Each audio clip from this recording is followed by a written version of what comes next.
বিসমিল্লাহির রহমানির রাহিম। আমি শেখ জিয়াউর রহমান জিয়া। তো আজ চলে আসলাম ব্রহ্মপুত্র নদীতে।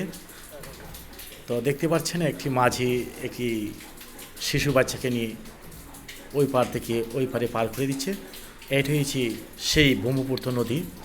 তো আজ আপনাদের এই ব্রহ্মপুত্র নদীটিকে দেখাতে চেষ্টা করব। তো ব্রহ্মপুত্র নদীটা এখন আর আগেরই পানির এক সময়কার যে পানির স্রোত ছিল, এই স্রোতগুলি আর নাই। এই নদীকে এখন মরা নদী বলা হয়। এই নদীতে এখন পানির কোনো স্রোত নেই। এখন নানান মানুষ বিভিন্ন লিজের মাধ্যমে সরকারের কাছ থেকে লিজ নিয়ে মাছ চাষ করে। তো তেমন একটা মানুষ পারাপারও হয় না। তো দেখুন এই ব্রহ্মপুত্র নদীটা পানি পানি অনেকটা পরিষ্কারই আছে। এখানে কিছু আশপাশের মানুষ গোসল করে, গরু মহিষদের গোসল করে এবং মানুষ নিজেও গোসল করে। তো পাশে কোনো ঘাট নেই, ইট দিয়ে বাঁধানো কোনো ঘাট নেই। এই মাটির ঘাটে মানুষ কিছু সংখ্যক মানুষ গোসল করে। তার পাশে রয়েছে আশ্রয় প্রকল্প। তো আশ্রয় প্রকল্পটা আমরা আপনাদের পরে দেখাবো। আগে ব্রহ্মপুত্র নদীটা আপনাদের দেখাতে চেষ্টা করতেছি। তো ব্রহ্মপুত্র নদীর পানিটি দেখেন, পানিটি একদম পরিষ্কার রয়েছে, গোসল করার উপযোগী এবং মানুষের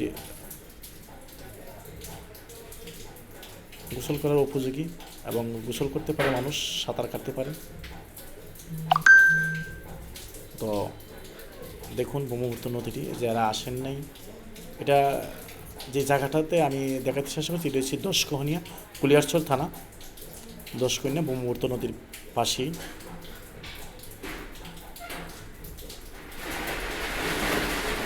তো দেখতে পাচ্ছেন ব্রহ্মপুত্র নদীটা, এই যে মাঝি মাছ ধরতেছে, মাঝিরা নৌকা দিয়ে মাছ ধরে মাছের খাবার দেয়।